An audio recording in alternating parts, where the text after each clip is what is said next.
Hello, hello. This is just a quick tutorial on how to get the Scram game re-downloaded and playable. Ever since it was changed to Shrek 5, it has not been accessible to me, and I finally figured out a way to do it, and I just wanted to share that with you guys. All you need to do is visit the link in the description below to download the zip file that contains all of the juicy game contents that Acquire, the studio behind Scram, doesn't want you to have. Then extract contents in any new folder you'd like. After that's all said and done, you can go ahead and play the game by running the Scram executable and it'll work just fine. But if you'd like to get it added to Steam for ease of access, go ahead and keep watching and I'll tell you how to do that.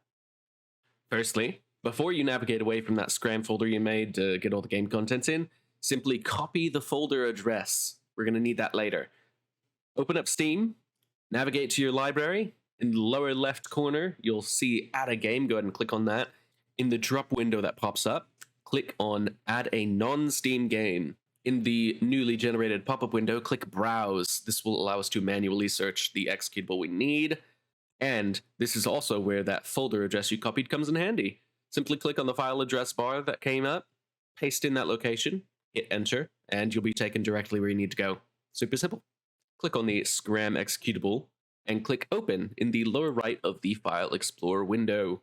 That window should now disappear, and the Steam pop-up window should show the Scram game is now selected. Simply click on Add Selected Programs, and this will add Scram to your Steam library. Now that it's in, you can hit play, as you would with any other game, and now be greeted with the old games menu rather than grotesque image and ear rape. Have a pleasant day.